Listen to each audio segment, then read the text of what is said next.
Bonjour à tous, bienvenue dans cette nouvelle édition des Matins du Sénat. Aujourd'hui, nous vous proposons de revivre les moments forts du projet de loi climat-énergie adopté après modification par le Sénat. Ce texte, initié par Nicolas Hulot, puis porté par François de Rugy, a finalement été défendu à la Chambre haute par Elisabeth Borne, la nouvelle ministre de la Transition énergétique. D'ailleurs, François de Rugy a démissionné 2 heures avant le début de l'examen de ce texte. Cette loi vise à donner une trajectoire énergétique de la France pour les prochaines décennies, avec comme ambition la neutralité carbone d'ici 2050. Il a aussi été question de la rénovation des passoires thermiques ou encore de la régulation des tarifs de l'électricité. C'est la discussion sur ce sujet que nous vous proposons de revivre aujourd'hui, direction l'hémicycle. À l'article 3 quater, je suis saisi de l'amendement 234 du gouvernement. Amendement de suppression, Madame la ministre.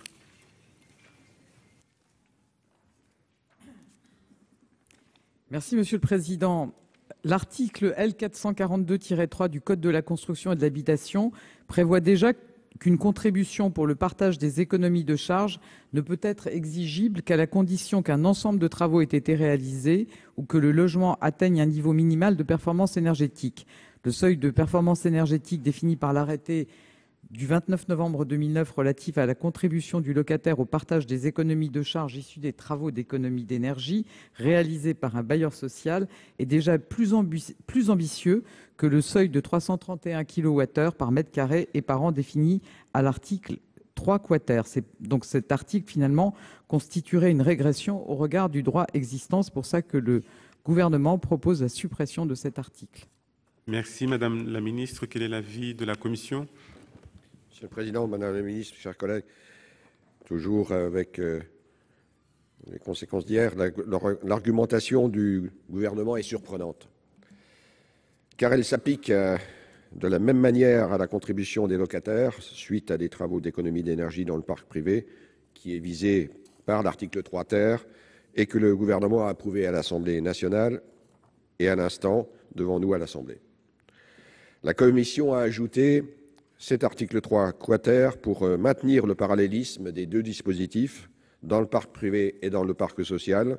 Dès lors, dans un esprit constructif, elle acceptait les dispositifs de conditionnement de révision des loyers et une performance énergétique. Il était indispensable de l'étendre au parc social.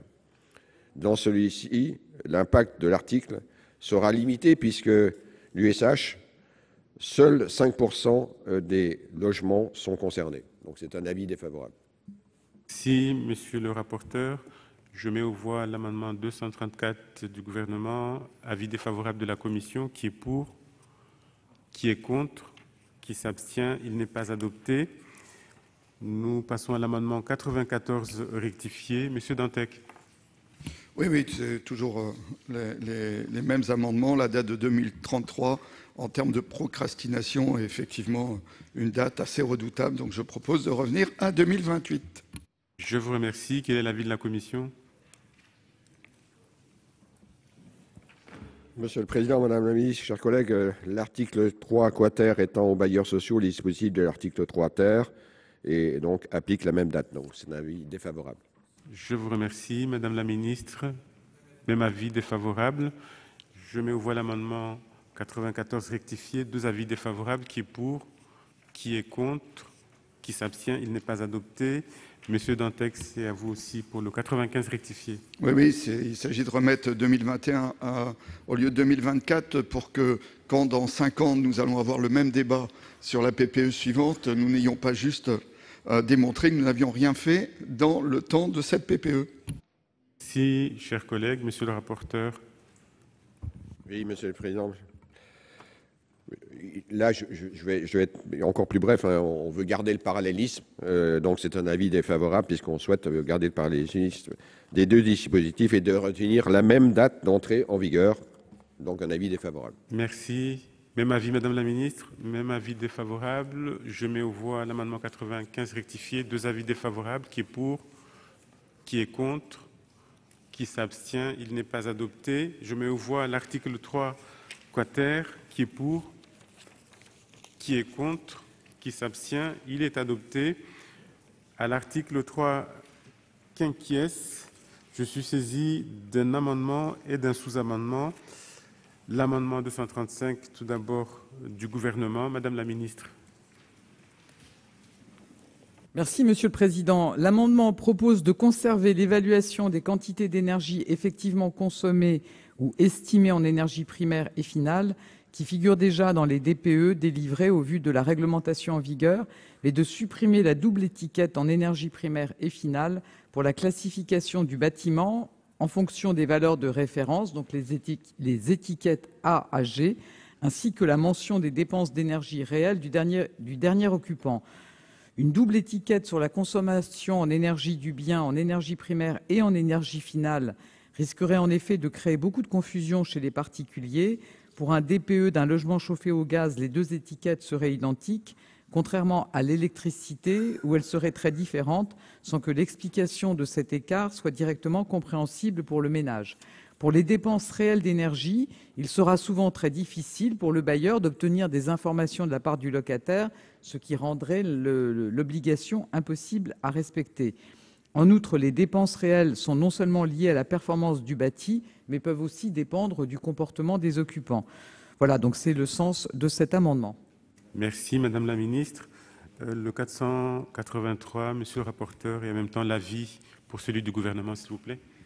Oui, merci Monsieur le Président. Madame la Ministre, chers collègues, effectivement, je vous propose de donner l'avis en même temps que la présentation du sous-amendement qui tend, avec l'argument sur la complexification liée à la présence des deux étiquettes énergie sur le DPE. De même, il est vrai que l'affichage des dépenses réelles pose des difficultés d'application pratique et dépend effectivement des habitudes de consommation ou de composition du foyer.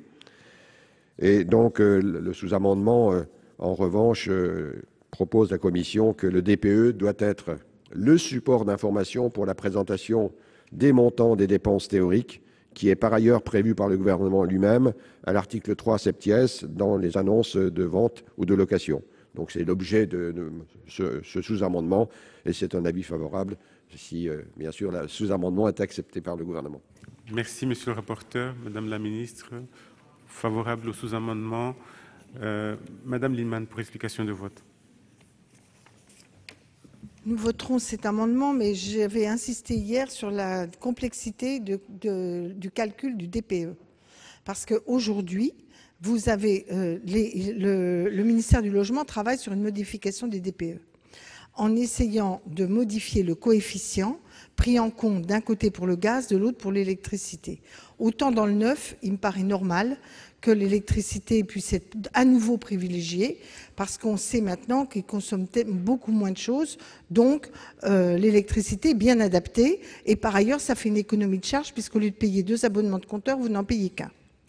En revanche, pour l'ancien, vous risquez d'avoir, avec ce changement de coefficient, des actuels logements considérés comme F, parce qu'ils sont avec l'électricité, qui vont passer en catégorie non passoire thermique. Et de l'autre côté, ceux qui sont aujourd'hui en électricité passoire thermique vont en être exonérés.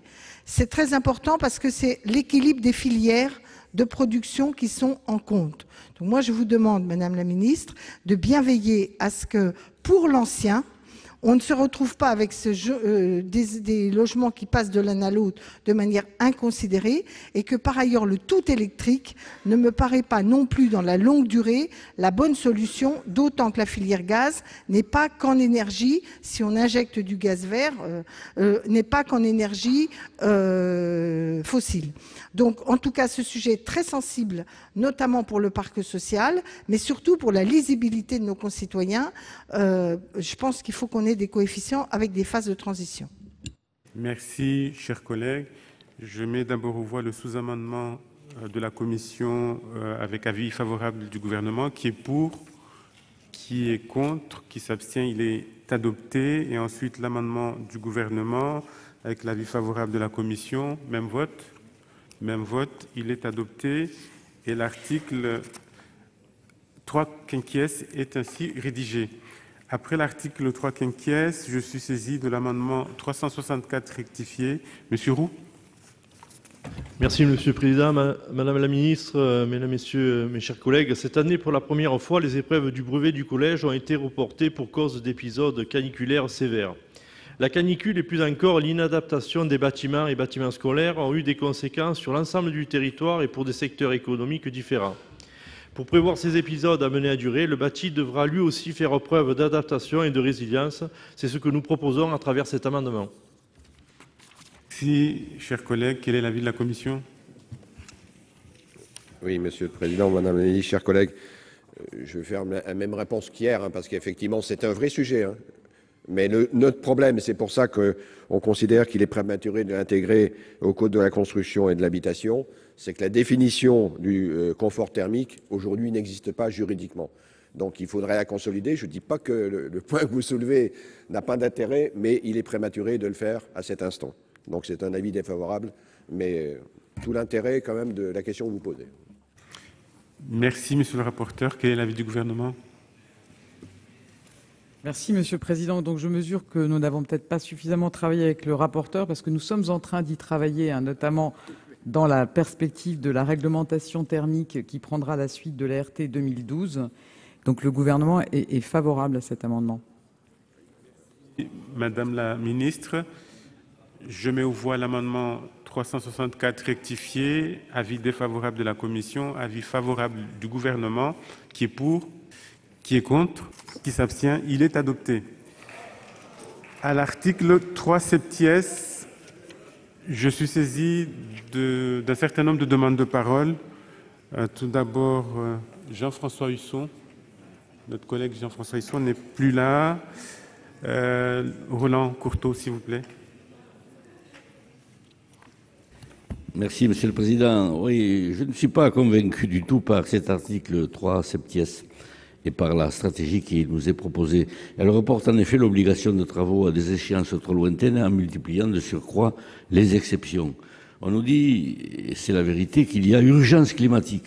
Et dans le même temps, on repousse les échéances à 2028, voire pour certains immeubles à 2033. En fait, l'urgence climatique est repoussée à plus tard, voire à très tard.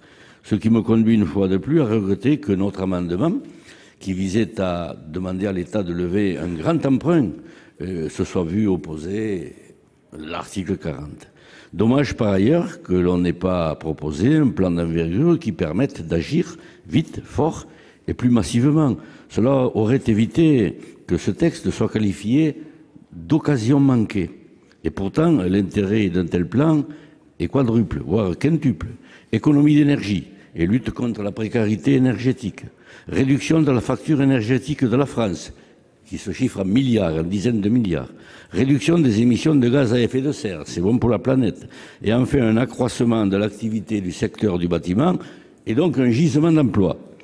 Et puis, comment oublier certains engagements lors de la campagne présidentielle, selon lesquels un fonds public de financement sera créé pour la rénovation thermique des logements, tandis que l'on promettait également de rénover thermiquement 50% des passoires énergétiques en 2022. 2022, pas 2028 ni 2033. Alors je pose la question, la cohérence entre les engagements et les actes, visiblement, ne semble pas nous avoir sauté aux yeux. Et au cas où, je le rappelle, il y a 8 millions de logements passoires habités par des gens des conditions modestes. Cela mériterait, je crois, des mesures qui soient à la hauteur du problème.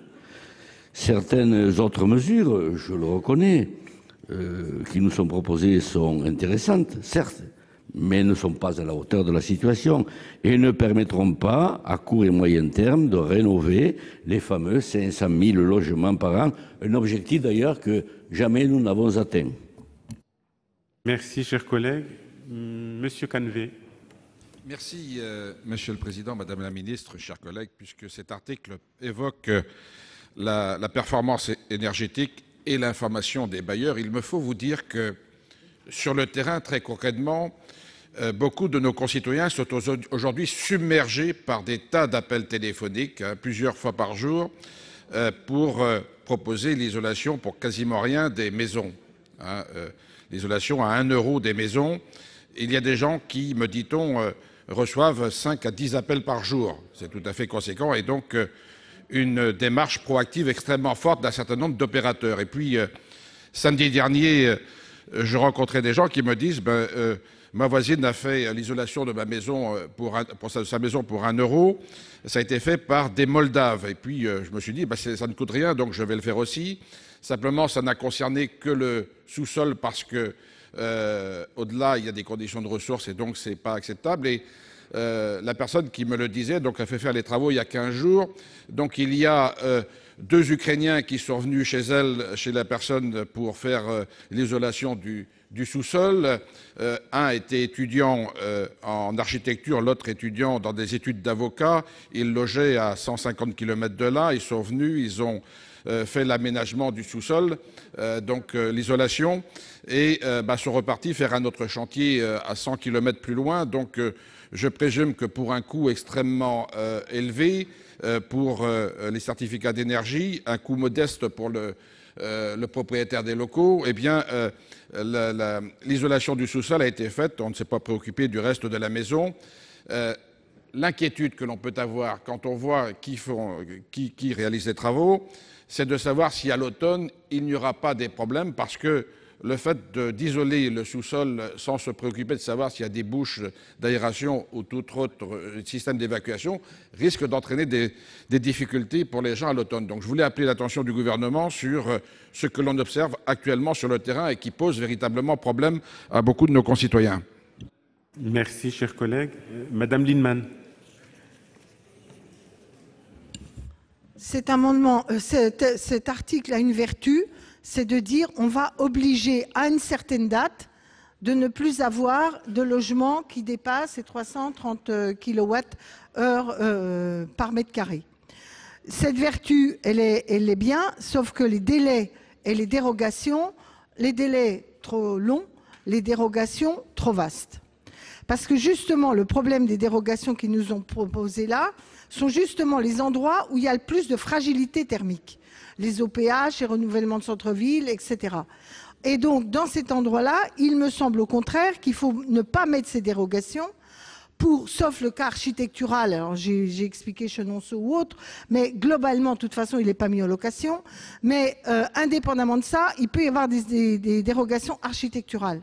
En revanche, les OPH, les coprodégradés, là, le sujet, il n'est pas l'infaisabilité des choses, mais les exigences financières pour les réaliser. Non seulement les exigences financières, mais les exigences d'ingénierie.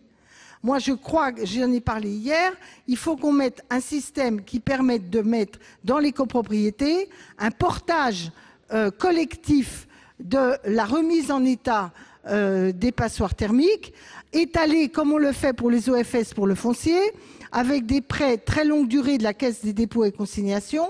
Au passage, le livret A n'est pas complètement mobilisé et on a des marges de manœuvre qui permettent, par la durée de la remboursement, rendre facile la décision en copropriété et la réalisation des travaux.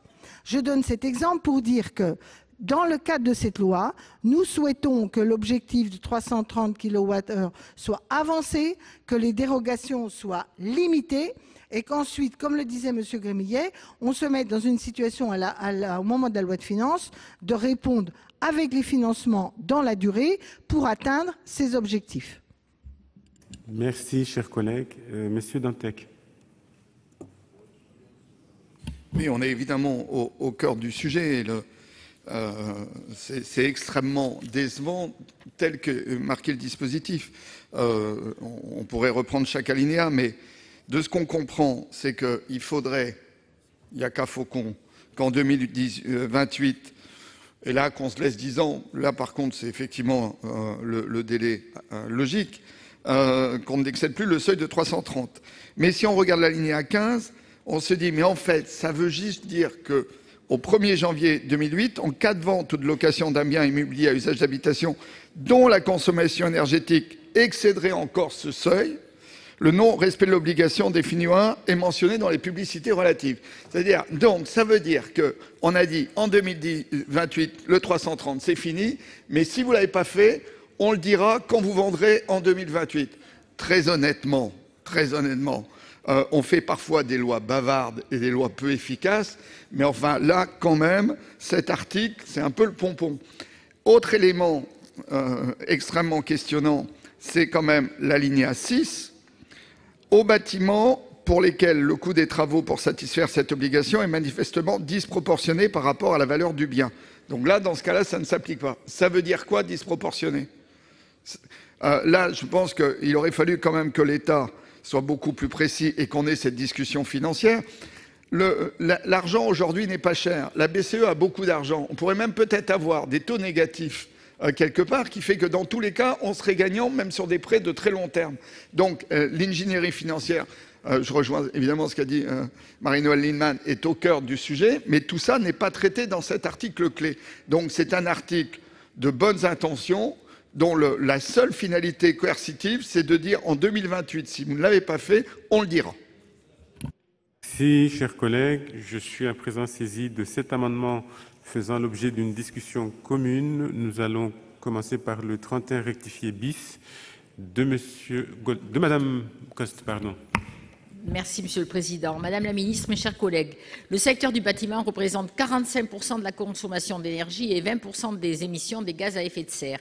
Avec 7,4 millions de passoires énergétiques dans notre pays, il est évident que la rénovation énergétique constitue la condition sine qua non pour atteindre nos objectifs en la matière, ainsi que l'espoir d'atteindre la neutralité carbone en 2050.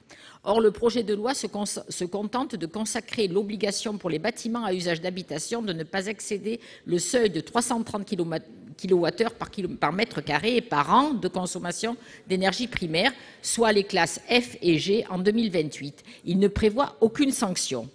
Qu'il faille inciter les propriétaires plutôt que les contraindre, nous le concevons.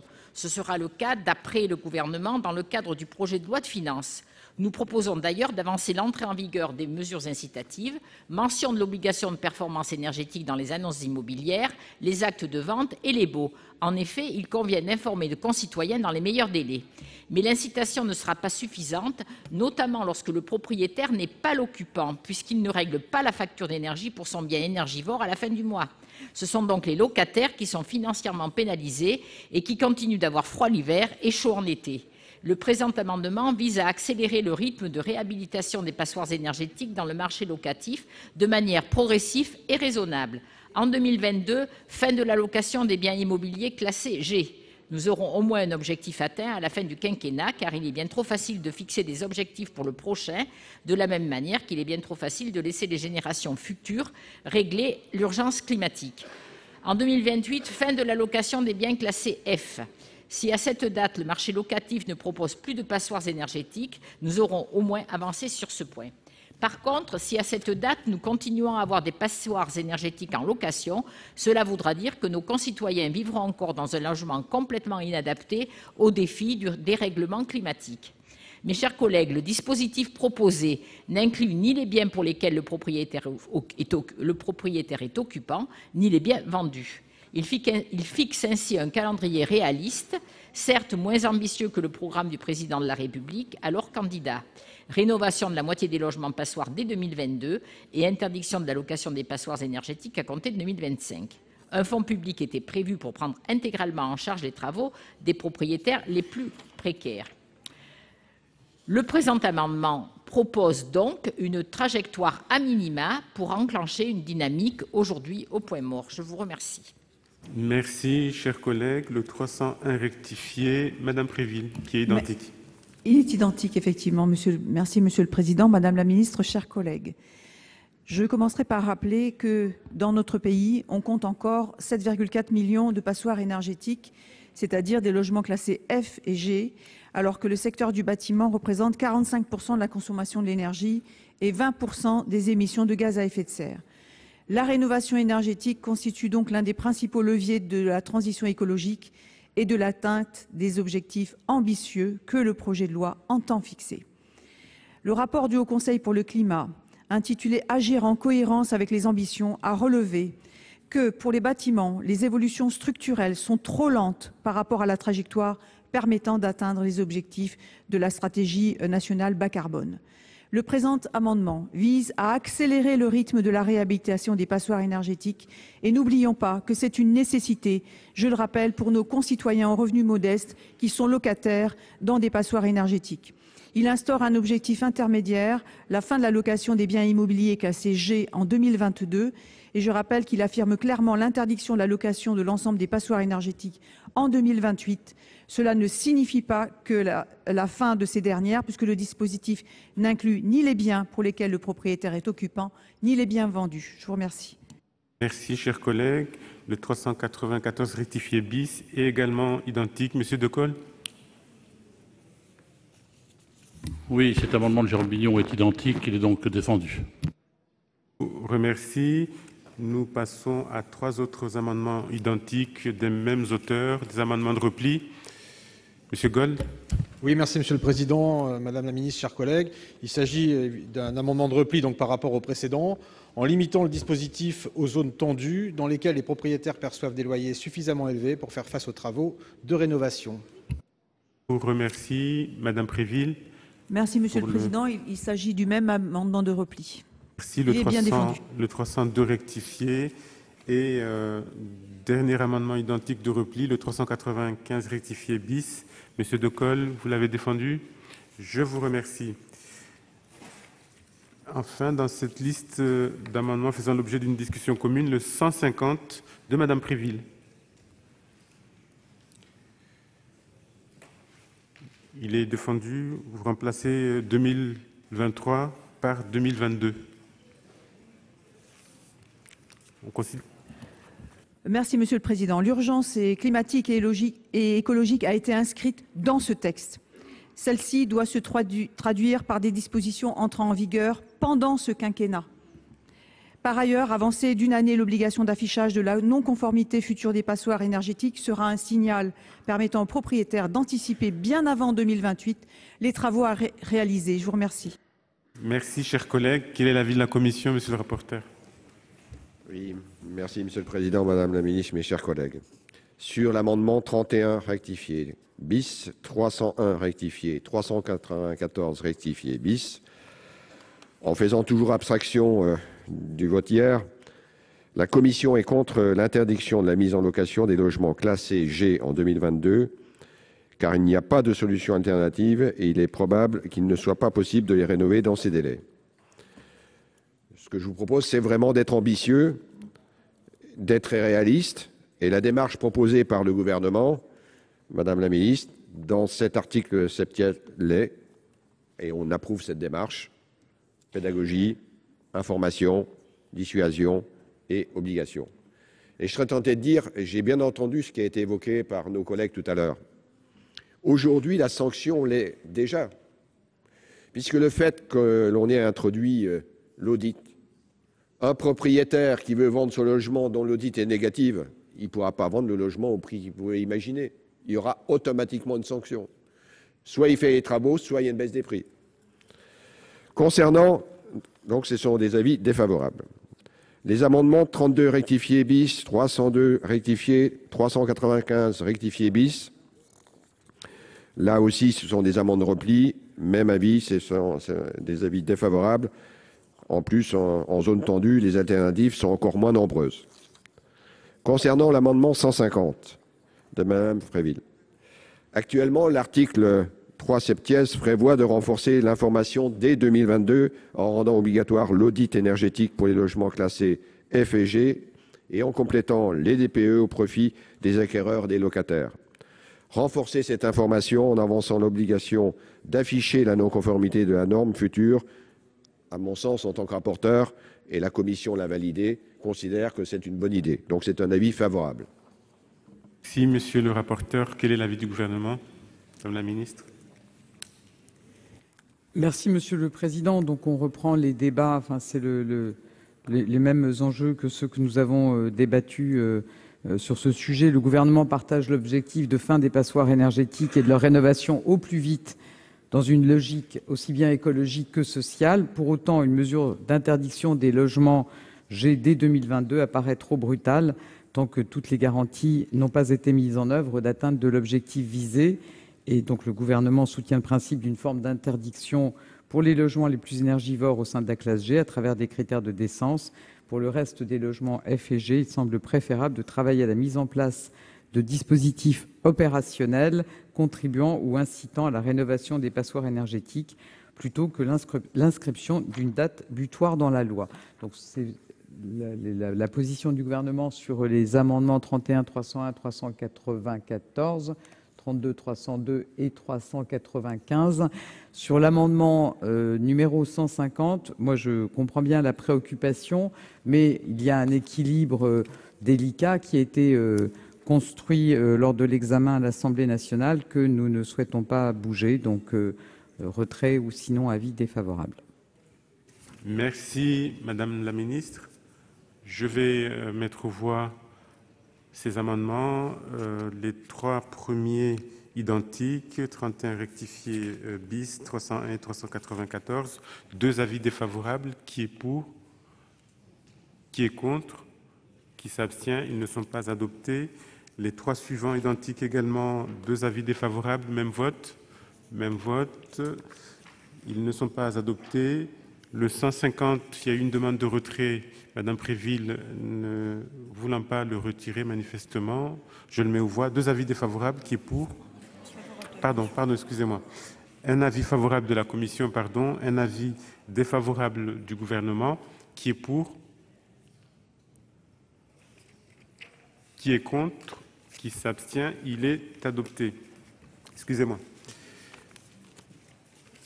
Nous passons à présent à l'amendement 236 rectifié du gouvernement. Madame la ministre. Merci, Monsieur le Président.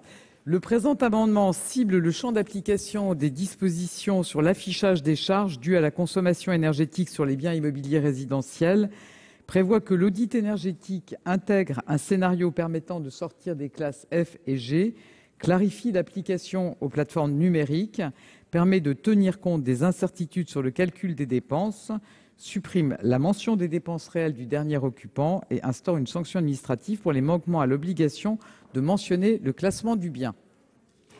Je vous remercie. Quel est l'avis de la commission? Monsieur le Président, Madame la Ministre, mes chers collègues, par cet amendement, le gouvernement corrige la rédaction qu'il avait proposée à l'Assemblée nationale en plusieurs points. Il précise le contenu de l'audit énergétique en retenant non plus un haut niveau de performance énergétique, mais de fait d'atteindre l'étiquette E, en prévoyant la présentation de travaux avec un coût chiffré, en supprimant l'obligation de simulation qui figurera dans l'arrêté. Il supprime les mentions de dépenses énergétiques réelles et il crée une sanction administrative. Et la Commission a approuvé l'ensemble de ces évolutions. C'est un avis favorable. Merci. Merci, monsieur le rapporteur. Je mets aux voix l'amendement 236 rectifié du gouvernement. Avis favorable de la commission. Qui est pour? Qui est contre? Qui s'abstient? Il est adopté. Je suis à présent saisi de 6 amendements identiques. D'abord le 12 rectifié bis. Monsieur Longeau. Merci, Monsieur le Président, Madame la Ministre, mes chers collègues. Cet article fixe une norme de performance énergétique minimale des logements et des nouvelles obligations d'information des bailleurs et des locataires pour atteindre cet objectif. Il crée une norme maximale de consommation énergétique des bâtiments à usage d'habitation applicable à partir du 1er janvier 2028. Des mesures coercitives pouvant être prises en 2023 lors de l'examen de la loi quinquennale prévue à l'article 1er bis A. Toutefois, alors que le secteur du bâtiment représente 45% des consommations énergétiques françaises et 25% des émissions de gaz à effet de serre, j'ai tendance à penser qu'une obligation de rénovation des passoires thermiques dépourvues de sanctions n'est qu'un vœu pieux, ne garantissant aucunement une réelle application de celle-ci. C'est pour cela que l'amendement que je vous présente vise donc à préciser que ces sanctions seront définies par décret afin de s'assurer qu'elles soient à minima définies au cours du présent quinquennat. Je vous en remercie. Merci, chers collègues. Le 77 rectifié de M. Piednoir est identique. Merci, Monsieur le Président. C'est effectivement un amendement identique. Je reprends évidemment les arguments de mon collègue. Je voudrais simplement préciser à Madame la Ministre qu'on a beaucoup parlé de dates, d'échéances lointaines, de procrastination aussi. fixer à 2028 une mesure de rénovation comme c'est évoqué dans cet article, pourquoi pas? Enfin, on voit bien qu'on repousse à plus tard. On nous dit aussi que des sanctions seront définies dans une future loi de programmation énergétique prévue pour 2023. Il n'a échappé à personne que 2023, c'était juste après 2022, n'est-ce pas? Donc dans une future législature.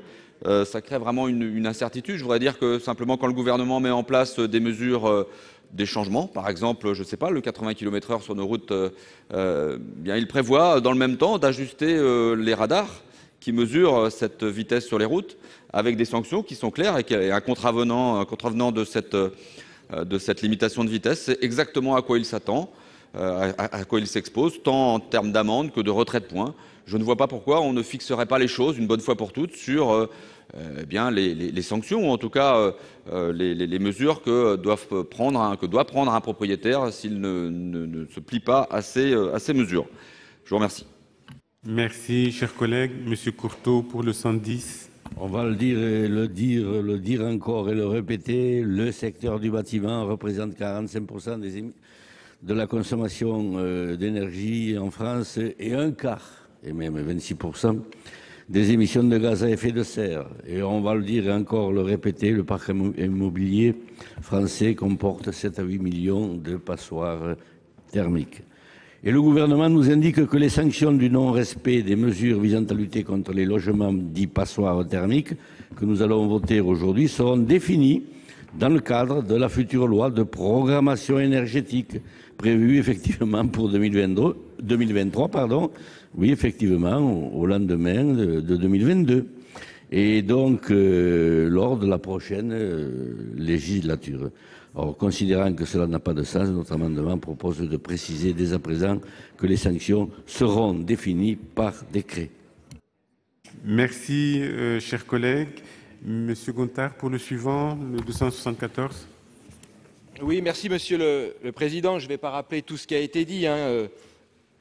Le secteur du bâtiment pèse 10% de notre produit intérieur brut et génère plus d'1 million d'emplois et doit effectivement s'inscrire dans une dynamique de développement durable, y compris sur le plan économique.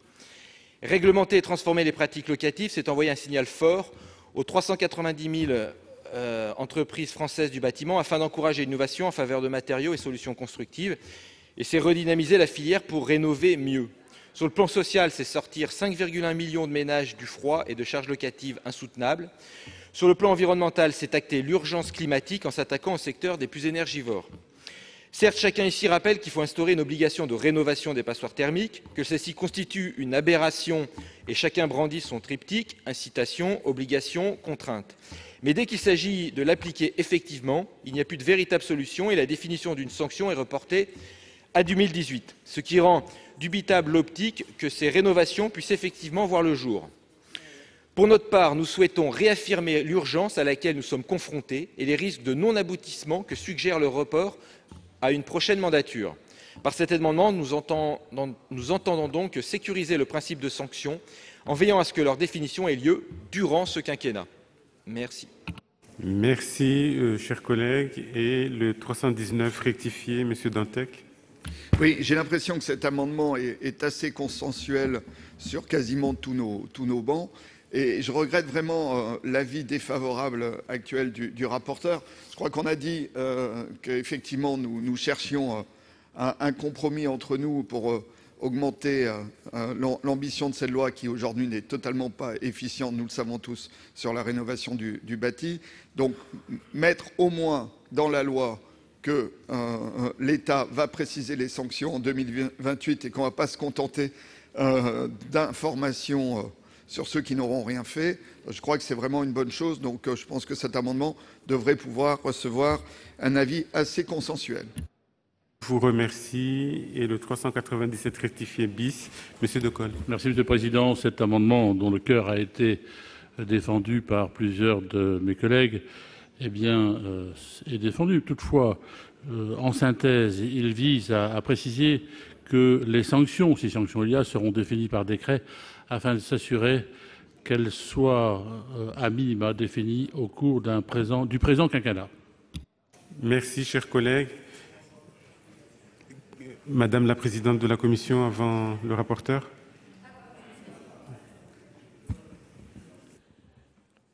Monsieur le Président, Madame la Ministre, mes chers collègues, effectivement, tous ces amendements sont identiques, le 12 rectifié, le 77, le 110, le 274, le 319 et le 397. Ils ont déjà été rejetés en commission. La commission est opposée à transférer au gouvernement la possibilité de prendre des sanctions, d'autant qu'elles relèvent plus du domaine de la loi. L'objectif de 2028 est déjà très ambitieux. Alors quand on parle d'ambition et de lisibilité pour le domaine du bâtiment, je peux vous assurer que le rendez-vous il est fixé. Puisqu'en moins de 10 ans, c'est plusieurs millions de logements qu'il faut rénover. Et la vraie question aujourd'hui, c'est la question financière. C'est ce qu'on a évoqué ce matin, que j'ai évoqué ce matin. Et il faudra dégager effectivement les moyens financiers et que c'est vraiment l'aspect essentiel sur lequel nous attendons le gouvernement lors du budget, l'examen du budget. Donc c'est un avis défavorable. Merci, monsieur le rapporteur. Madame la ministre, quel est l'avis du gouvernement ? Merci, Monsieur le Président. Donc, effectivement, le gouvernement souhaite conserver le mécanisme tel qu'il est prévu aujourd'hui, donc est décrit notamment au grand 4 de l'article, qui prévoit que la loi donc mentionnée au grand 1, c'est-à-dire la loi qui donnera le cadrage de la programmation pluriannuelle de l'énergie, précisera également les conséquences du non-respect de l'obligation mentionnée, donc de l'obligation de faire ces travaux. Donc, avis défavorable. Merci, Madame la Ministre. Je suis impardonnable, j'ai oublié Madame la Présidente de la Commission. Merci, vous ne souhaitez plus vous exprimer. Deux avis défavorables. J'ai été saisi d'une demande de scrutin par le groupe socialiste et républicain, sur les amendements identiques. Je vous rappelle que l'avis de la Commission est défavorable, l'avis du gouvernement est défavorable. Il va être procédé au scrutin public dans les conditions fixées par l'article 56 du règlement. Le scrutin sera ouvert dans quelques instants. Le scrutin est ouvert. Voici le résultat du scrutin numéro 168 sur les amendements identiques 12, 77, 110, 274, 319 et 397, compte tenu de l'ensemble des délégations de vote accordées par les sénateurs aux groupes politiques et notifiées à la présidence. Nombre de votants 343, nombre de suffrages exprimés 328, pour l'adoption 113, contre 215. Le Sénat n'a pas adopté. On commence maintenant l'étude des amendements. 289, Monsieur Gay, vous avez la parole. Merci, Monsieur le Président. Monsieur Salouel-Deli. Madame la ministre, mes chers collègues, donc, évidemment, ça va donner suite à plusieurs interventions. On a raison, il faudrait qu'on ait le débat sur l'avenir de l'EDF. Tout à l'heure, il y a un moment, je parlais de la dépendance énergétique de la France. On vient de se taper un paquet énergie, 4 directives, pas de travail parlementaire dessus. Et puis alors là, franchement, on demande à EDF de subventionner ses concurrents. Et pour une raison simple, et l'effet est là, pour lui prendre des parts de marché. C'est ça qu'on va voter, qu'on va décider, si on suit le gouvernement. Donc le système, il est biaisé dès le départ, puisque ce dispositif, il laisse une liberté de choix d'approvisionnement aux fournisseurs alternatifs. Ainsi, et ça vient d'être dit, quand les prix du marché sont bas, les concurrents, ils se tournent vers le marché, c'est le bon sens, et quand ils sont hauts, ils se tournent vers l'arène. Donc ils sont gagnants à tous les coups. Au tirage, au grattage, tous les coups. Et qui c'est qui perd de sa crédibilité? C'est l'EDF. Systématiquement perdant.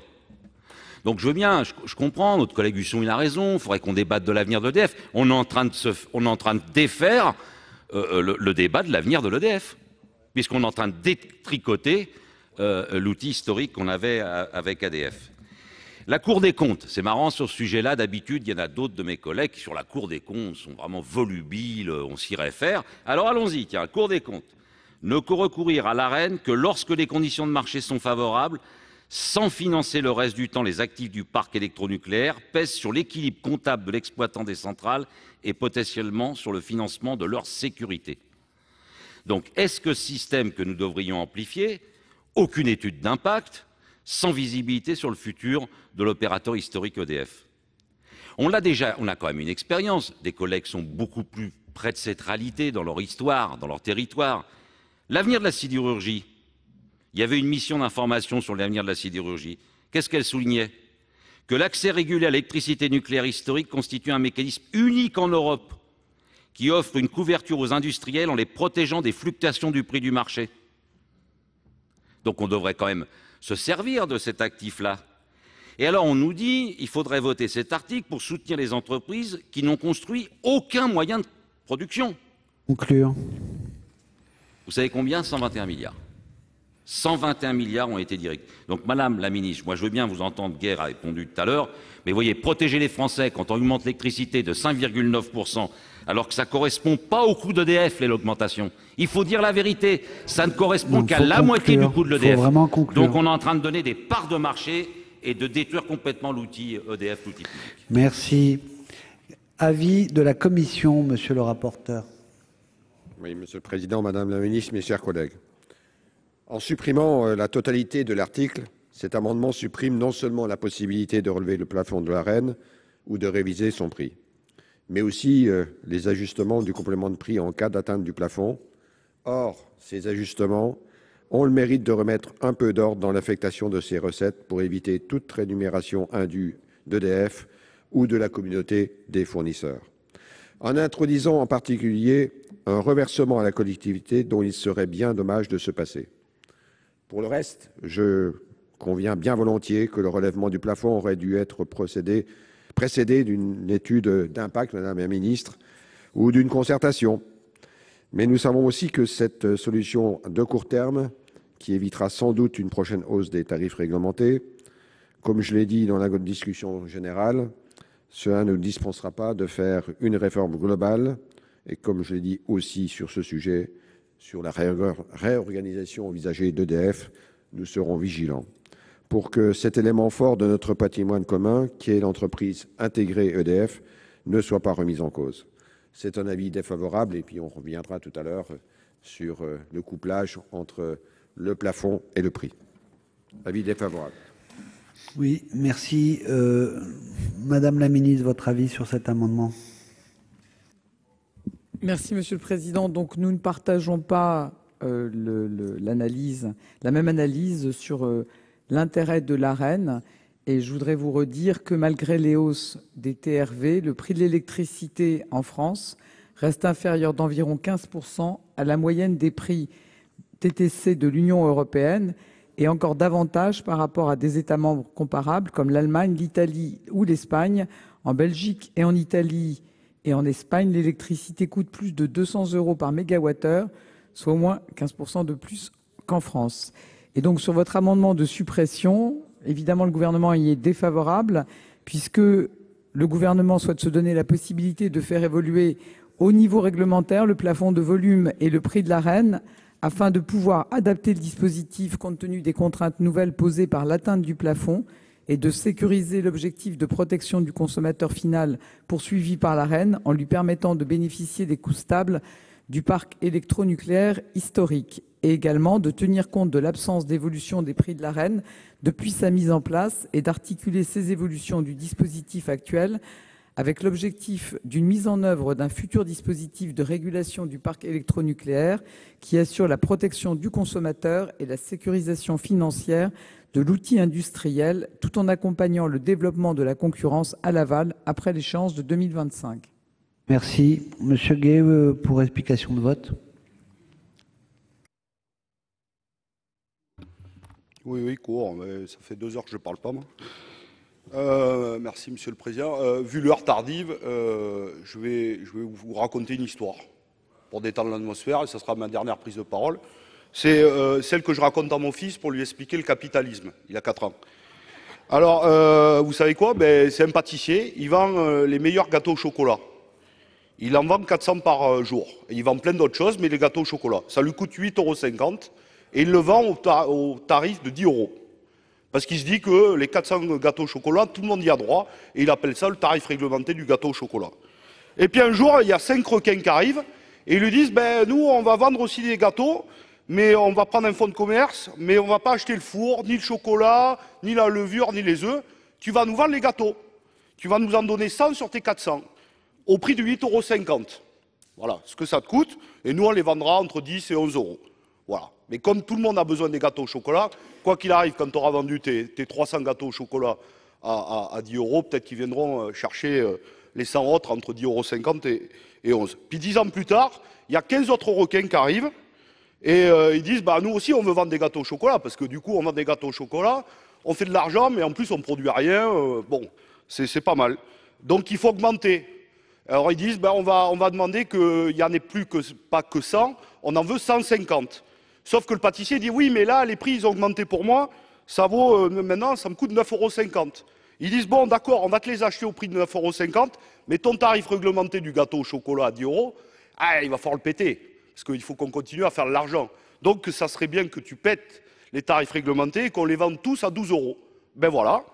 Et bien, comme ça, qui c'est qui est lésé? Le pâtissier et le consommateur. Celui qui a acheté le prix du gâteau à 10 €, aujourd'hui, il achète 12 €. Et puis, ben, les requins, ils s'empiffrent.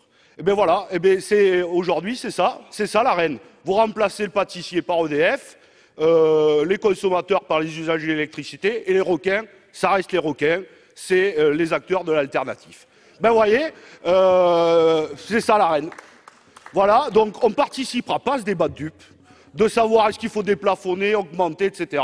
Nous, on est contre ce système. Vous votez avec nous, très bien. Vous votez pas, je ne participe pas au reste du débat, mais je vous souhaite une bonne soirée et j'espère que l'histoire du capitalisme vous aura plu. Alors, Madame Lienemann. Difficile de faire mieux que M. Gay pour expliquer. Je voudrais quand même insister sur deux choses. On nous avait expliqué que l'ouverture de la concurrence devait permettre d'améliorer les prix, de faire baisser les prix pour les consommateurs. Là, on est quand même le paradoxe. Pour la concurrence, on augmente les prix. C'est quand même ça qui est en train de se faire. Deuxièmement, concernant la reine, tout le monde a bien compris que c'était les EDF, au nom, je le dis bien, non pas de producteurs d'électricité, etc., de traders qui rentrent dans le marché de l'électricité pour faire semblant de croire qu'il y a de la concurrence et que ça va être profitable aux consommateurs. Je vous demande, Madame la Ministre, qu'êtes-vous en train de négocier avec la Commission européenne? Parce que cette négociation, elle a lieu. Elle a lieu sans EDF, directement entre le gouvernement et la Commission. Et on me dit qu'au sein de la Commission européenne, on commence à rentrer dans l'hypothèse de la séparation des fonctions d'EDF, bleu-vert, le fameux plan Hercule. Et tout ça dans le dos de la représentation nationale. Parce qu'on va nous faire croire qu'il faut augmenter les 150, qu'il faut augmenter les tarifs, puis après on va nous dire, bah, pour faire ça, vous l'avez voté, eh ben, il faut démanteler EDF. C'est ça qui est en train de se préparer. Alors vous allez me dire, non, non, non, c'est pas ça. Et je connais cet argument. Ça fait 20 ans qu'on nous explique que non, on ne va pas démanteler les services publics, que non, on ne va pas démanteler les grandes industries nationales. Et puis au bout du compte, on le fait. Alors vous avez rendez-vous avec l'histoire. Soit on maintient EDF comme une grande entreprise intégrée qui doit évoluer, qui doit se moderniser, mieux prendre en compte le renouvelable, pas croire que c'est que le nucléaire, mais soit on garde cette entreprise, soit vous êtes en train, par la petite porte, de faire rentrer le démantèlement d'EDF, et nous, c'est non. Bien. Donc on va passer au vote. Qui est pour ? Qui est contre? Qui s'abstient? Cet amendement est rejeté. Nous passons à l'amendement 187 de M. Courteau. Oui, nous considérons que l'AREN a échoué à faire émerger une véritable concurrence sur le marché de l'électricité. La concurrence demeure d'autant plus artificielle que les fournisseurs alternatifs, alors qu'ils y étaient incités, n'ont pas tous investi dans de nouvelles capacités de production. Nous souhaitons dès lors, d'autant plus que cet article relève son plafond, réservé à partir de 2020-2021 l'AREN aux seuls opérateurs dotés de capacités de production d'électricité. Le relèvement du plafond de l'AREN à 150 TWh risque en effet d'attirer de nouveaux fournisseurs alternatifs qui se contenteront de faire du négoce, achat pour vente de l'électricité, qui, il est utile de le rappeler, est un bien de première nécessité. Cela dit, en même temps que je vous parle, Monsieur le Président, je me demande si je ne vais pas retirer cet amendement, parce que parmi les alternatifs qui étaient investis et qui auraient donc accès à l'Arenh, se trouvent Total et Engie notamment. Et je ne pense pas qu'ils aient besoin d'être biberonnés. Donc je pense que je vais retirer l'amendement, Monsieur le Président. Vous l'avez retiré? Monsieur Courteau, il est retiré? Bien, donc il est retiré. 106 rectifié, Monsieur Dantec.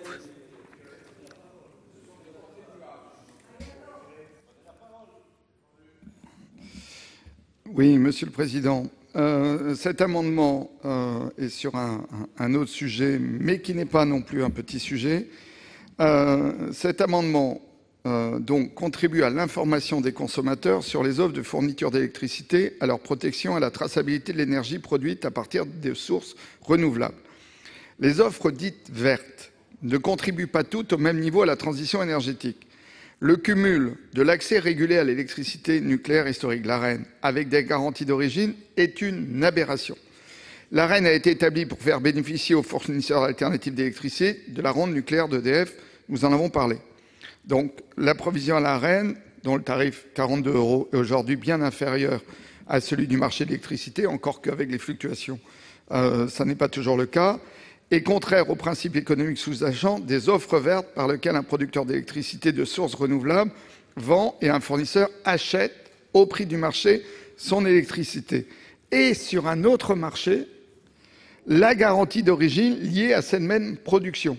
C'est important de comprendre que quand on vend de l'électricité verte, ce n'est pas obligatoirement qu'on a acheté de l'électricité verte. Ça veut dire qu'on a pu acheter de l'Arenh et acheter du certificat d'origine à côté.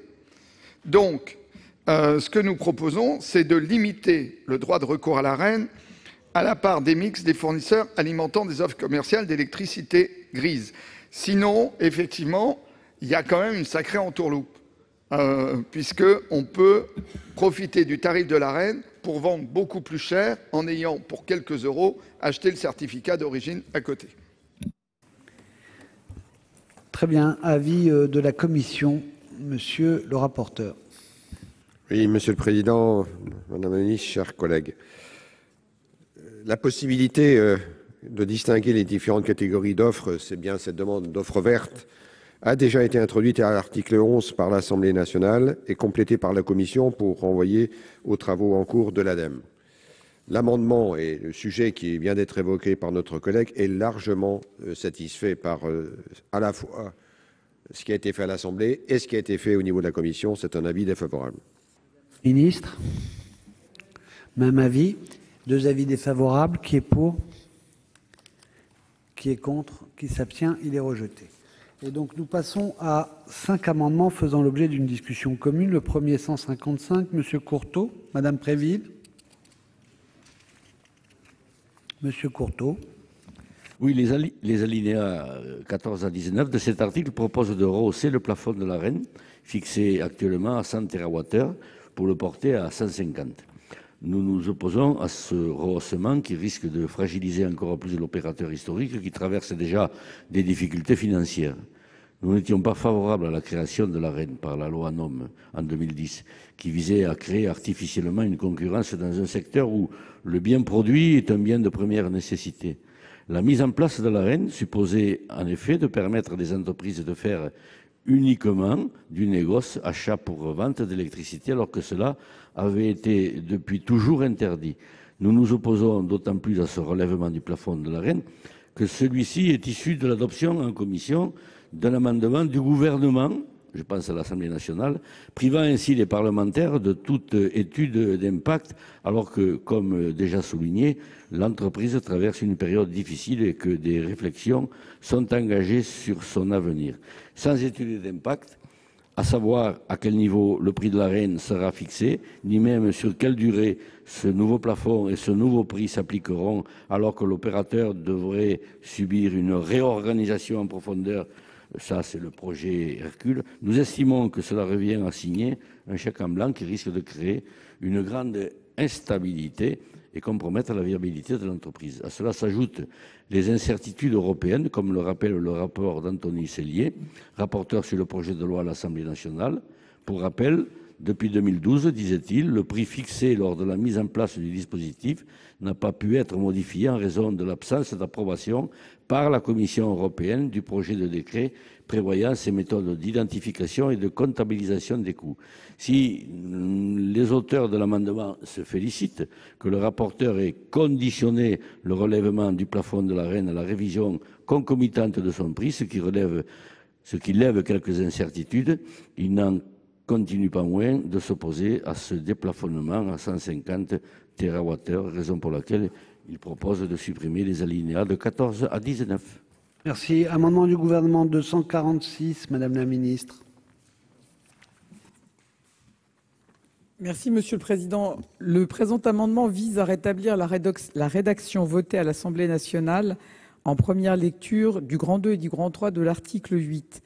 Cette rédaction permet, dans l'objectif que tous les consommateurs puissent continuer à bénéficier de la stabilité des prix du nucléaire, d'ouvrir au gouvernement la possibilité, d'une part, de relever le volume d'Arenh livré par EDF aux autres fournisseurs dans la limite de 150 TWh, tout en modifiant le prix de l'Arenh par arrêté pour prendre en compte une évolution du plafond au regard de l'impact financier sur EDF. L'évolution de ces paramètres et son calendrier feront l'objet de discussions entre le gouvernement et la Commission européenne. Il est nécessaire de ne pas préempter l'issue de ces discussions et donc de laisser de la souplesse prévue lors de l'examen du texte, de revenir sur les précisions apportées lors de l'examen du texte en commission des affaires économiques. Pour les trois suivants, c'est Madame Bion. Présentez-les directement les trois à la suite. Oui, merci Monsieur le Président. Donc, l'amendement 200 rectifié bis, cet amendement a pour objet de décorréler l'augmentation du plafond de l'Arenh de l'évolution du prix du gâteau au chocolat. Non, pardon, du prix du dispositif, pardon. Dans un contexte de prix de l'électricité sur le marché de gros largement et durablement supérieur à celui de l'Arenh, la Commission de régulation de l'énergie a annoncé que la demande totale d'Arenh des fournisseurs alternatifs pour 2019 avait atteint 133 TWh. Le rationnement de l'Arenh surenchérit le prix de l'électricité pour tous les consommateurs. Donc au Sénat, la Commission a souhaité lier l'augmentation du plafond de l'Arenh à la révision du prix, ce qui risque d'entraîner une nouvelle hausse du prix de l'électricité pour le consommateur, en ne rendant pas effectif ni l'augmentation du plafond, ni l'évolution du prix de l'Arenh. Le calendrier très contraint d'augmentation du plafond de l'Arenh n'est pas compatible avec celui de l'évolution du prix, qui nécessite un accord avec la Commission européenne. Le prix de l'Arenh doit refléter le coût du parc nucléaire historique d'EDF et ne saurait être lié au niveau du plafond. Pour le deuxième amendement, le 202 rectifié bis, c'est bien ça. Donc, l'un des principaux objectifs de l'accès régulé à l'électricité nucléaire historique était de faire bénéficier les consommateurs de la compétitivité de la production nucléaire historique. Cet amendement vise donc à demander à la CRE la réalisation tous les ans d'une analyse et d'une proposition de fixation du volume global maximal de l'Arenh. Et le dernier amendement MOGA, alors pour synthétiser encore plus, comme le prévoit le Code de l'énergie, le prix de l'Arenh doit refléter le coût du parc nucléaire historique et son évolution éventuelle ne saurait être liée au volume global maximal d'électricité nucléaire historique pouvant être cédé. L'éventualité que le prix augmente au fur et à mesure du développement de la concurrence sur le marché de la fourniture serait contraire au principe du dispositif et difficilement applicable auprès des consommateurs. Je vous remercie. Si l'avis de la Commission sur ces amendements en discussion commune, Monsieur le rapporteur. Oui, Monsieur le Président, Madame la Ministre, chers collègues. Sur le 155, plutôt que de supprimer la possibilité de relever le plafond et de réviser le prix de l'Arenh, la Commission a fait le choix de lier les deux. C'est donc une position d'équilibre et en mandat clair qui est donné au gouvernement pour négocier à Bruxelles, donc c'est un avis défavorable. L'amendement 248 du gouvernement. Cet amendement rétablissant la rédaction de l'Assemblée est paradoxal à plus d'un titre. D'abord, le gouvernement nous dit qu'il veut supprimer le lien entre le relèvement du plafond et la révision du prix, alors qu'il a lui-même mentionné explicitement ce lien permettant de tenir compte de l'évolution du plafond pour fixer le prix à l'alinéa 18. Ensuite, parce que tout en permettant au ministre de réviser le plafond, le gouvernement s'avoue d'ores et déjà vaincu en admettant à demi-mot que les négociations à venir avec la Commission européenne ne lui permettront pas de réviser ce prix. C'est donc un marché de dupes. C'est un avis défavorable. Concernant l'amendement 200 rectifié de monsieur... C'est sur l'amendement 246, avis défavorable, parce que vous avez dit 248. Oui, c'est ça. Très bien. Non, mais je veux que ce soit dit. Excusez-moi. Bon. Sur l'amendement de 200 rectifié de monsieur Bis, de monsieur Moga, c'est un avis défavorable pour les mêmes raisons que l'amendement précédent. Sur l'amendement 202 rectifié bis de monsieur Moga, en prévoyant la fixation annuelle par la CRE du plafond annuel de l'Arenh, cet amendement créerait une très forte instabilité sur le dispositif qui serait nuisible tant aux fournisseurs historiques qu'aux fournisseurs alternatifs. Il confierait par ailleurs la décision de fait à la CRE selon une mécanique bien connue dans le cadre des tarifs qui fait que le ministre n'en a pratiquement aucun moyen de s'opposer sans risque de voir sa décision annulée ensuite. Or, le plafond de l'Arenh est une décision aussi technique que politique. C'est un avis défavorable. Et concernant l'amendement 201 rectifié bis de M. Moga, contrairement à celui du gouvernement, cet amendement a au moins le mérite de la cohérence puisqu'il supprime tout le lien entre le prix et le plafond. Mais par cohérence, là aussi, avec la position de la Commission, c'est un avis défavorable. Très bien. Madame la ministre, l'avis du gouvernement. Merci, Monsieur le Président. Donc, pour les raisons que j'ai exposées précédemment, avis défavorable sur l'amendement numéro 155. Et je propose le retrait des amendements 200, 202 et 201 au profit de l'amendement du gouvernement. Et le 200, 202, 201, sur les trois, vous proposez le retrait. D'accord. Donc, ils ne sont pas retirés, donc on va voter. L'amendement de M. Courteau, deux avis défavorables. Qui est pour? Qui est contre? Qui s'abstient? Il est rejeté. Amendement du gouvernement, un avis défavorable de la commission. Qui est pour? M. Courteau. Si on vote, simplement pour dire que nous ne soutiendrons pas l'amendement du gouvernement. Nous voulons en rester au texte de la commission qui lie le déplafonnement de l'Arenh à la revalorisation du prix. Pas de revalorisation de prix, pas de déplafonnement. Qui est pour l'amendement du gouvernement? Qui est contre? Qui s'abstient? Il est rejeté. Amendement 200 rectifié bis, deux avis défavorables. Qui est pour? Qui est contre? Qui s'abstient? Il est rejeté. Amendement 202 rectifié bis. Qui est pour? Qui est... Même vote pour le 201 rectifié bis. Très bien. Ils sont rejetés. On vote sur l'ensemble de l'article 8. Qui est pour? Qui est contre? Qui s'abstient? Il est adopté. On passe à l'article 9. L'amendement 290 qui vient en discussion est présenté par M. Gay. Vous avez la parole. Merci, Monsieur le Président, Madame la Ministre, mes chers collègues. Même principe que sur l'Arenh, un amendement, une prise de parole, puis après, le débat aura lieu. Nous tenons à réaffirmer avec cet amendement notre opposition à la fin des tarifs réglementés du gaz, mesure que vous aviez tenté de faire adopter à l'occasion de la loi Pacte et qui a été censurée par le Conseil constitutionnel. Le tarif réglementé, non. Le tarif réglementé est aujourd'hui la garantie contre la fluctuation des marchés financiers. Il constitue une sorte de plafond pour l'ensemble des fournisseurs. Tous les pays européens ayant renoncé à une réglementation de la tarification du gaz ont vu une augmentation du kilowattheure de 40 à 140% comme en Allemagne. Cela a conduit même le gouvernement britannique à vouloir faire marche arrière en fixant un prix plafond. Aujourd'hui, ce sont 4,3 millions de foyers qui sont concernés par les tarifs réglementés du gaz. Ce sont donc 4,3 millions de foyers qui exercent leurs droits à un niveau de vie suffisant en chauffant leur alimentation et leur logement à un prix accessible. Dans un contexte d'explosion de la précarité énergétique qui touche aujourd'hui près de 5 millions de ménages, notre pays ne peut se priver d'un tel outil, instrument historique des politiques sociales depuis 1946. Supprimer les tarifs réglementés du gaz, c'est faire basculer davantage de foyers dans une situation inacceptable.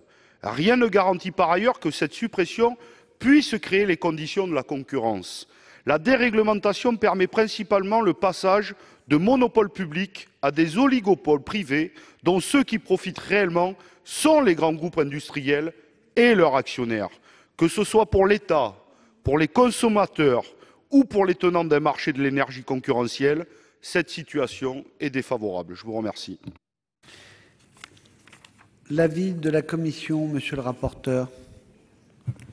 Oui, Monsieur le Président, Madame la Ministre, chers collègues, cet amendement entend revenir sur la suppression des tarifs réglementés du gaz, mais nous n'avons pas d'autre choix que de nous mettre en conformité avec les décisions du Conseil d'État et avec le droit européen. À vrai dire, le principal intérêt des tarifs pour les consommateurs, c'est aujourd'hui le rôle de point de repère qu'ils jouent, et c'est précisément ce rôle que la Commission conserve en prévoyant un prix de référence indicatif du gaz calculé par la CRE. Donc c'est un avis défavorable. Madame la ministre, votre avis? Même avis. Donc 2 avis défavorables. Monsieur Gay, vous avez la parole. Non, je fais très vite. Madame la ministre, tout à l'heure, vous avez dit que la concurrence, ou alors vous l'avez suggéré, la concurrence faisait baisser les prix. Ce n'est pas l'avis du président de la CRE. Parce qu'on l'a auditionné, c'est juste le débat, mais on l'a auditionné dans le thème de la mission sidérurgie. Il est venu. Et on lui a posé la question.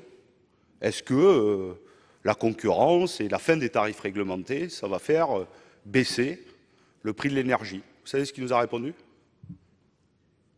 Vous savez ce qu'il nous a répondu? Président de la CRE. Non. Jamais. C'est pas vrai. Président de la CRE. L'audition a été filmée. Donc j'invite chacun et chacune à aller voir. Donc le petit discours ambiant qui consiste à dire que la concurrence libre et non faussée va faire baisser le prix, c'est pas vrai. Le président de la CRE le dit. Et après, il y a le réel. C'est que depuis l'ouverture du marché et sur le gaz, le prix a augmenté de 70%. Et en réalité, pour aller au bout du bout de votre volonté, et pour tout libéraliser, ben, il faut péter les dernières barrières. Et les barrières, les tarifs réglementés, pour le privé, c'est insupportable. Donc là, vous attaquez au gaz, on a bien compris, et demain, ça sera le tarif de l'électricité. 28 millions de foyers. Mais de toute façon, j'ai envie de dire, il n'y a pas besoin de le supprimer. Il n'y a qu'à faire jouer la CRE. Les 5,9%, ce n'est pas le prix de l'augmentation, ce que disait tout à l'heure M. Savoldelli, le prix de l'augmentation du prix du gaz, de sa production, ce n'est pas vrai. C'est en fait les concurrents privés qui ont demandé à la CRE d'augmenter les prix pour qu'eux-mêmes puissent proposer des prix libres au niveau du tarif réglementé. Vous voyez? Donc on est dans un marché de dupes total. Donc nous refusons cela. Alors j'entends bien monsieur le rapporteur, il a raison. Bah, c'est l'Europe, oui, mais on peut s'y opposer. Et l'Europe derrière, je le dis toujours, ce n'est pas un ovni. Il y a des hommes, des femmes et des options politiques derrière ça. Donc on peut s'y opposer. Encore faut-il en avoir la volonté, mais vous ne l'avez pas, puisque vous partagez au fond ça, et c'est pour ça que vous avez été nommé ministre. Vous allez préparer la fin des tarifs réglementés. Le gaz, on a compris, mais aussi l'électricité. Je vous remercie. Oui, Madame la ministre, vous voulez répondre? Merci, Monsieur le Président. Monsieur le Sénateur, je pense qu'il y a beaucoup de sujets sur lesquels on n'est pas d'accord, mais je vous remercie de ne pas me prêter des propos qui ne sont pas les miens, ou de sous-entendre que je dis des choses mais que je pense autre chose. Voilà, je pense que pour la sérénité des débats, non, vous me dites que je ne l'ai peut-être pas dit, mais que je le sous-entendais, donc je pense que je dis clairement ce que je pense. Nous avons évoqué l'impact pour les consommateurs sur les tarifs sur les tarifs de l'électricité de l'AREN. C'est de ça dont on a parlé tout à l'heure et c'est là-dessus que je me suis exprimé. Non mais je vous remercie, Monsieur le Sénateur, je pense que je sais à peu près ce que je dis et je vous remercie de ne pas me prêter des propos que je n'ai pas tenus. Madame Lienemann, pour explication de vote.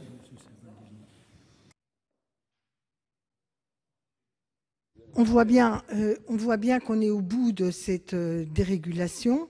Moi, j'ai souvenir des premières directives sur la dérégulation, où on nous annonçait très vite la baisse des tarifs. Et la France, qui était quand même encore attachée aux services publics, aux tarifs réglementés, considérant que l'énergie est essentielle dans le pouvoir d'achat et aussi essentielle dans la vie économique du pays, avait essayé de différer les échéances. À aucun moment, nous avons créé le rapport de force pour faire prévaloir l'idée d'un service public ou d'intérêt général en matière d'énergie. Et après, on vient pleurer sur le pouvoir d'achat de nos concitoyens. Les dépenses fixes des Français obèrent très largement leur pouvoir d'achat. Après, on peut raconter ce qu'on veut, gilets jaunes et autres, la réalité, elle est là. Et à partir de là, on a un autre débat qui est de nous dire il faut que l'énergie soit chère. D'ailleurs, regardez, vous prenez l'exemple des Européens en électricité, les autres, on a de la chance en France, c'est moins cher. Mais la réalité, c'est que dans notre pays, l'énergie abordable est un élément de compétitivité, qu'on ne peut pas avoir soi-disant des salaires élevés, en même temps de l'énergie élevée, etc. C'est déterminant. Et nous sommes en train de casser cette mécanique. Et c'est extrêmement grave parce que non seulement ça va pénaliser l'économie, mais surtout nos concitoyens, et notamment parmi eux les plus modestes. Alors on peut toujours faire des chèques énergie, etc. La réalité, c'est que le pouvoir d'achat des Français, par cette mesure, va être attaqué. Donc nous ne pouvons l'approuver. Et surtout, ce que j'observe, c'est le manque de détermination, alors qu'on voit partout que la concurrence ne baisse pas les prix, de la France pour tenir une position fidèle à son histoire et à l'esprit de service public. Monsieur Savoldelli, vous avez la parole. Oui, merci Monsieur le Président. Mes chers collègues, Madame la Ministre, moi j'ai juste une question. Et je ne doute pas que vous allez y répondre et je ne doute pas de votre sincérité. Donc vous allez répondre par exemple à la question qu'on a eue précédemment dans le débat. Mais là, il faut se positionner.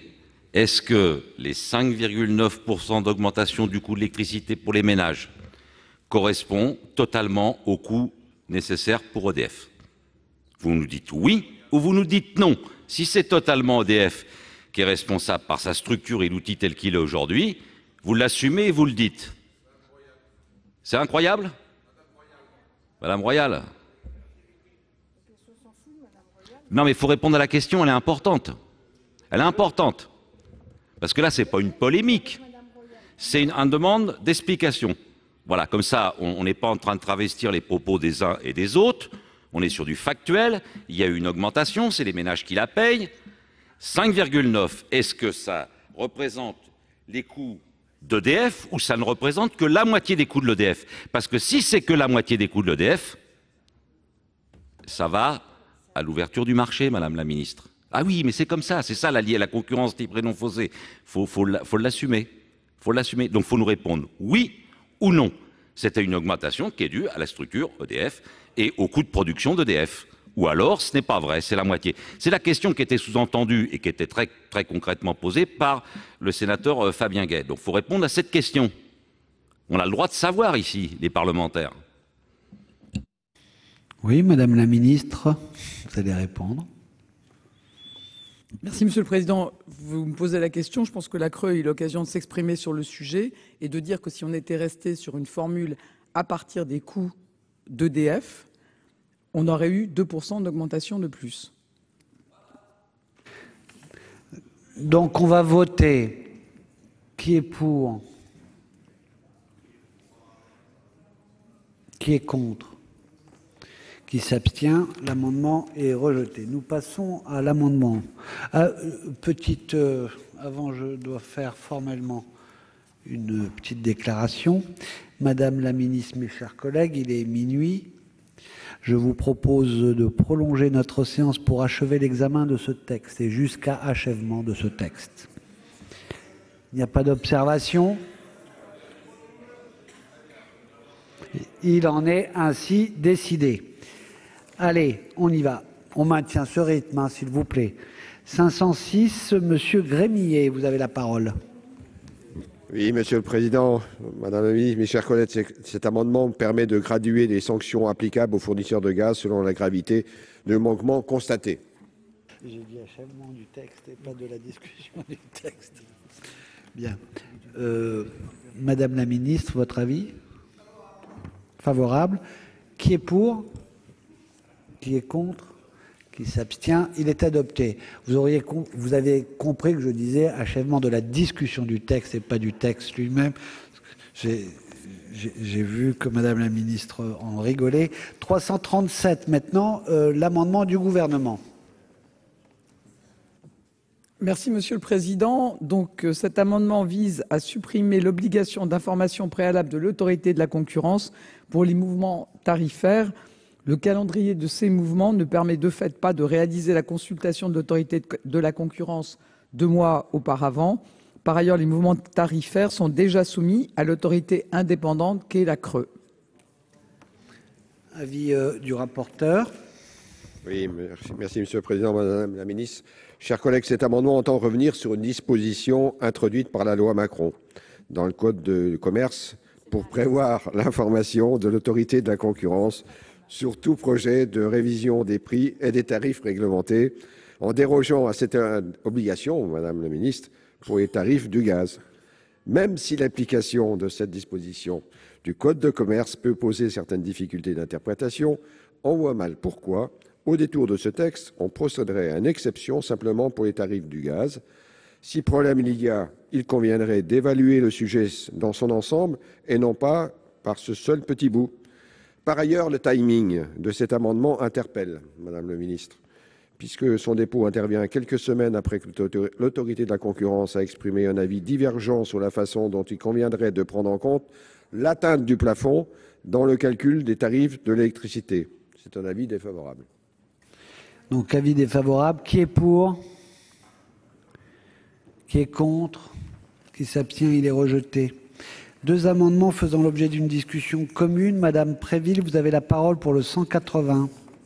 Merci Monsieur le Président, Madame la Ministre. Alors, c'est un amendement qui a l'air d'être un sujet mineur, mais qui en fait ne l'est pas tant que ça. Alors, il s'agit de l'alinéa 65. Dans cet alinéa, il est dit « Le médiateur national de l'énergie et la Commission de régulation de l'énergie communiquent auprès du grand public au sujet de la disparition progressive des tarifs, etc. » Alors, j'ai moi-même auditionné le président de la CRE qui m'a confirmé que la Commission de régulation de l'énergie n'a pas du tout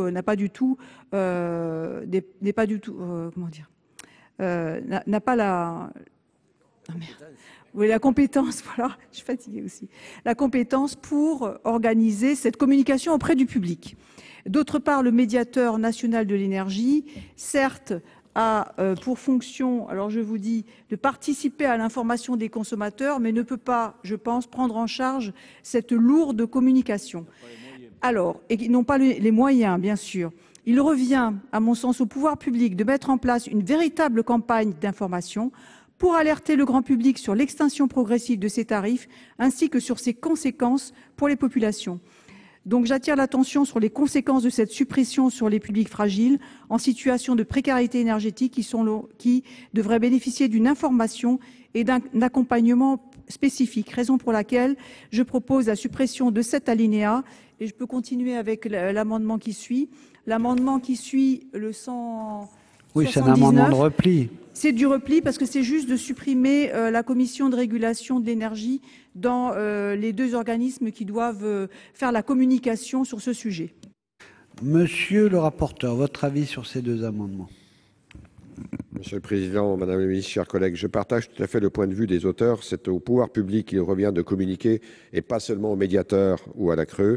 C'est le sens de l'amendement d'appel 507 qu'a déposé la Commission.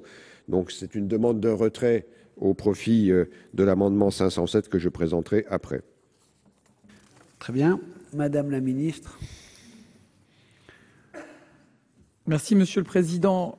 Moi, je ne comprends pas très bien le sens de ces amendements. Le fait de demander à la CRE et au médiateur national de l'énergie de réaliser une communication sur les tarifs du gaz n'exclut pas que l'État puisse également le faire ou doive également le faire. Donc je vous propose le retrait, sinon avis défavorable. Donc 2 avis défavorables. Qui est pour? Qui est contre? Qui s'abstient? Le premier est rejeté. Le deuxième, qui est pour? Qui est contre? Qui s'abstient? Il est rejeté. Et nous passons au 507. Monsieur Grémillet, vous avez la parole. Oui, Monsieur le Président, Madame la Ministre, chers collègues, une question simple avant d'aller plus loin sur mon amendement. Si Madame la Ministre, le gouvernement prend des engagements en la matière, je vais le retirer. Ministre, Voilà. Saisissez-vous du micro, répondez. Merci, monsieur le rapporteur. Je vous confirme que le gouvernement a bien l'intention de communiquer sur ces sujets. Donc, je ne crois pas que ce soit utile de faire un rapport pour le dire, en fait. Donc, il est retiré, monsieur Grémier, d'accord. Et maintenant, le 508, c'est toujours vous, monsieur Grémier, le 508. Non, c'est un amendement de simplification. Bien, Madame la Ministre, favorable. Qui est pour? Qui est contre? Qui s'abstient? Il est adopté. Le 509, c'est une correction d'erreur, c'est ça? Une correction d'erreur. Madame la Ministre, qui est pour? Qui est contre? Attendez, Monsieur Courteau, excusez-moi. Pour la correction d'erreur, vous voulez la parole? J'aurais voulu poser une question à Madame la Ministre, mais enfin bon, le coup est parti, c'est pas grave. Donc, on continue le vote là-dessus, et puis ensuite, on va essayer de... Qui est pour? Qui est contre? Qui s'abstient? Il est rejeté. Il est adopté, pardon. Le 130 rectifié, c'est M. Husson qui le défend. Madame Navarre, il est défendu. Monsieur le rapporteur, votre avis? Défavorable. Madame la Ministre, défavorable? Il est retiré.